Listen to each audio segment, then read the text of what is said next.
Well, thanks again for being with us. I am Shaka Mitchell, the Tennessee State Director for the American Federation for Children. And we started this National School Choice Week off talking about parents, talking about how parents need more choices and more control of their children's education. We get to close National School Choice Week, at least here in Tennessee, with one of my favorite things, and that is honoring someone who has been our champion of choice. And so that's what we're going to do today. I am really excited for the interview that we're going to have here in a moment, but I just want to introduce our award winner. You know, we talk a lot about the importance of parents having greater control over their children's education. But to pass good laws, you need lawmakers. And you don't just need good lawmakers to pass good laws. Frankly, you need great lawmakers to pass good laws. You need them to be both passionate and principled. Our 2021 Champion of Choice winner absolutely exemplifies both those traits, in addition to being a public servant with her time in the Tennessee General Assembly. She is also a public servant who has served our country. We are so honored, really, and privileged to have been represented by her in the state legislature and to give the 2021 Champion of Choice Award to former Senator Dolores Gresham. Senator Gresham, thank you so much for being with us and congratulations. Thank you, Shaka. My privilege. Before we jump into the interview, I just want to tell people that Senator Gresham, as the chair of the Senate Education Committee, was such a respected member of the General Assembly. I can't tell you how many times I would speak with another member and I would ask them their opinion on a particular piece of legislation. And I don't want to name any names because many of them are still serving, but they would say things like, well, let me see what Senator Gresham says first.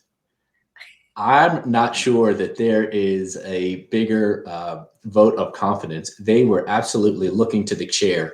And that's not for political reasons. That's because they really trusted her opinion on a range of education issues. She was always willing to dig into the issues. Education can be really complex, but she and her staff were always willing to get their hands dirty, dig in, and ultimately make decisions in the best interest of children. So it was really a no-brainer that our 2021 Champion of Choice Award would go to Senator Gresham. Now, helping me out today is the director of the University of Tennessee Martin Somerville Center, Kara Tapp. I'm going to pass the baton to Kara, and thank you, Kara, so much for joining us. I'm really excited about the UT Martin Somerville Center. That's a really cool thing, and I know that there are now some graduates who are doing some really big things coming out of the Somerville Center. So congratulations to your team as well, and thank you for interviewing Senator Gresham. I'll let you take it from here. Thank you so much for offering me this opportunity to interview someone that is so special, not only to me, but also to our community. And on behalf of our community, I just want to say congratulations on winning this award and everything that you have done for education. You were the person that was the front runner for the center, and just thank you for everything that you have done. So now on to this wonderful opportunity, this wonderful award, and asking you these questions on behalf of the American Federation for Children. So my first question to you is, what initially drew you toward running for office back in 2002?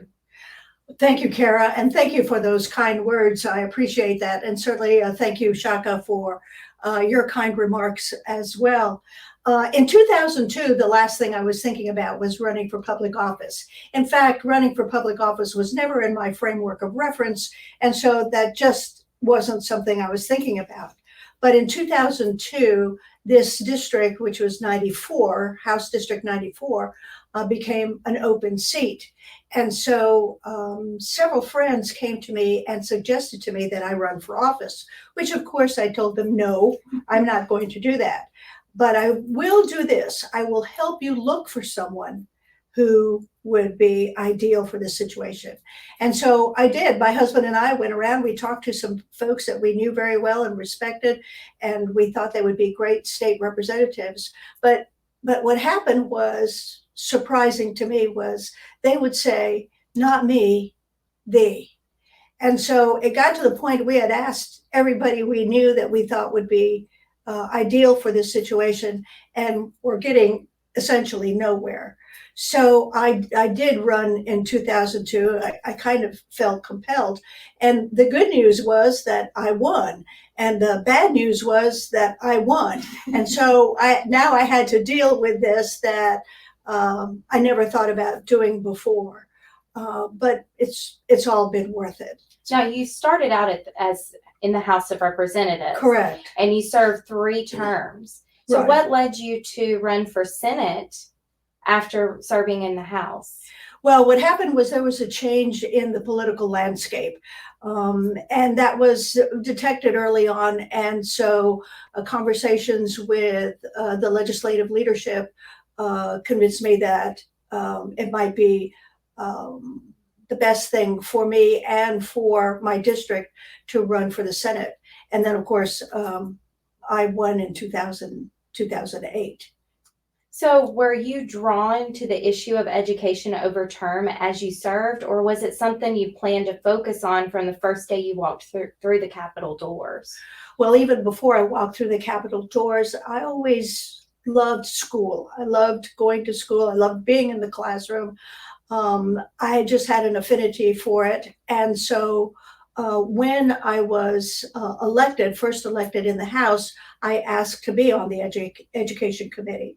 And the Speaker was kind enough to let me serve for my 3 terms on the Education Committee there. So it was kind of a natural when I went to the Senate that I asked again to be assigned to the Education Committee. And so the Speaker was kind enough to do that.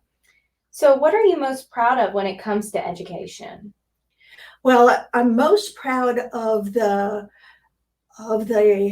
passion that I see in people who want to make things better for children in Tennessee. I'm afraid that over generations, we have built a system more for adults than for children. And so I felt very strongly that we needed to turn that around and focus more on children and making sure that the system served them and made them successful. So that's kind of where I was coming from when I first came to the legislature. So tell us about a time you saw your policy in action, maybe a time that made you really proud to be working on the education committee. I remember that very well. On coming out of the Senate chamber, we had passed a bill some time before called Say Dyslexia. And obviously it was about supporting children who were dyslexic. And there was a mother and her young daughter, I think she was about 8 years old. And she came up to me and was profuse in her gratitude about how life had changed for the better for her child since the bill, Say Dyslexia, was passed. So you can't get better than that when a parent says, you did good for my child. There's nothing better than that. What's the biggest compliment you've ever received from a constituent on education? The biggest compliment, I think, was, well, let me just put that in 2 different ways.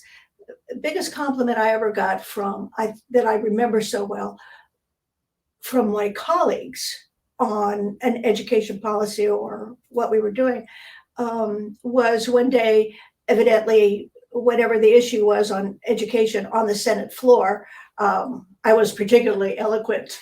And so one of the colleagues on the Education Committee is a Navy retired. And the Navy Marines, because I spent time in the Marines, the Navy Marines have a certain rapport.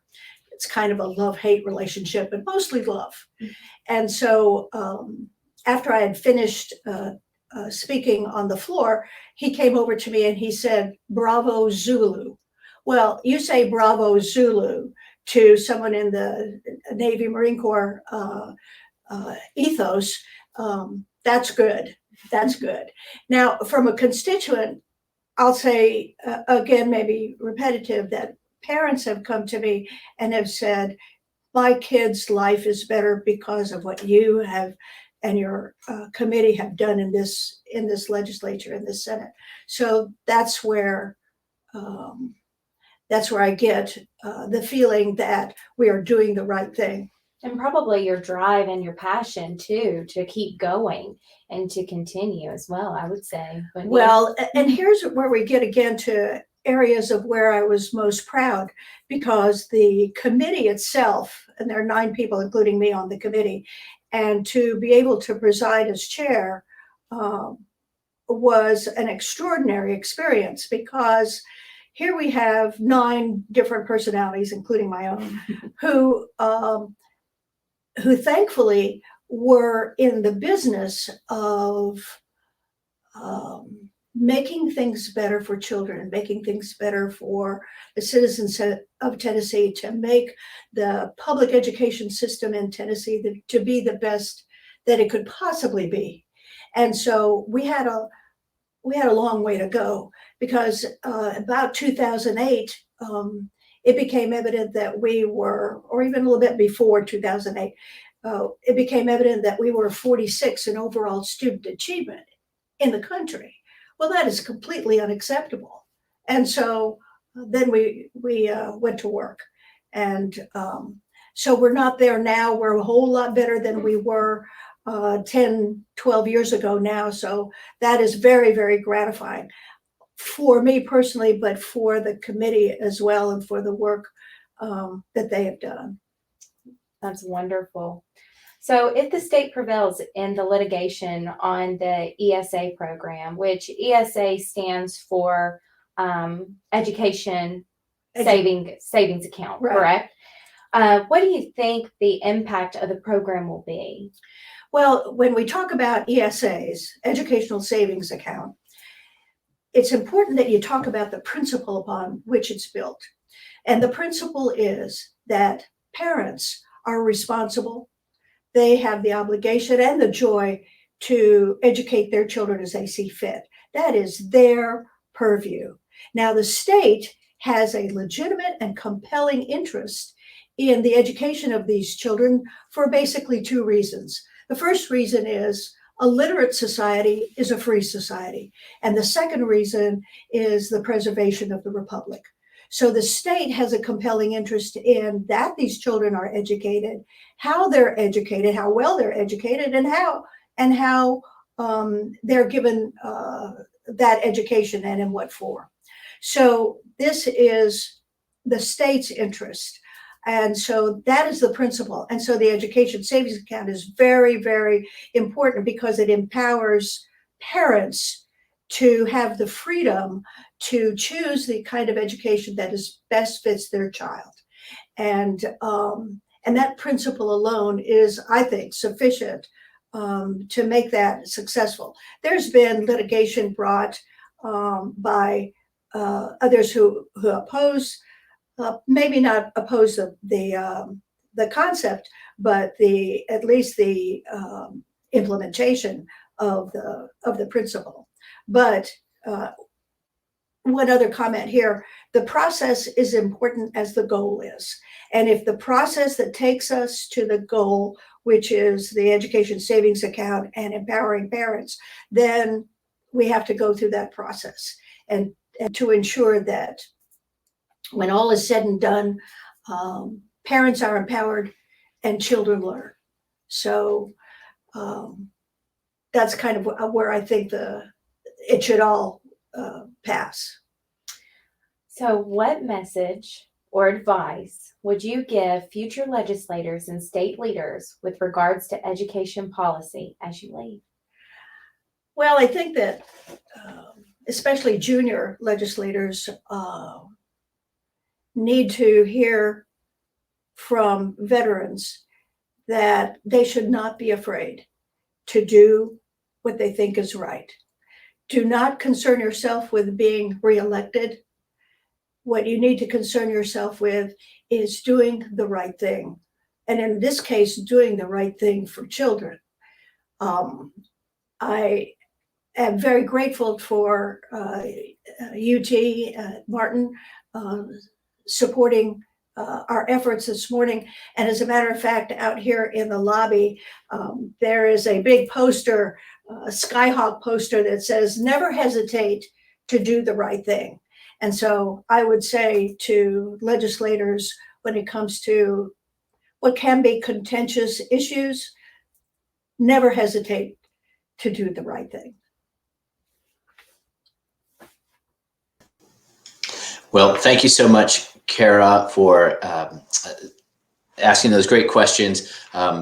Senator Gresham, again, on behalf of the American Federation for Children, on behalf of parents and children and advocates in Tennessee, just 1,000 thanks to you for your really your career of public service.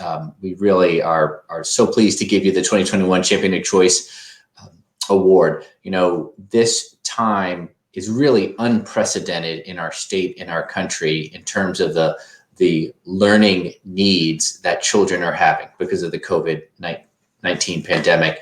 And as you said, parents have the responsibility and also the joy and the privilege of figuring out what's best for their kids and how to get to a system that works better on the back end of this pandemic. And so that's what we're trying to get to, a system that's better than what was normal.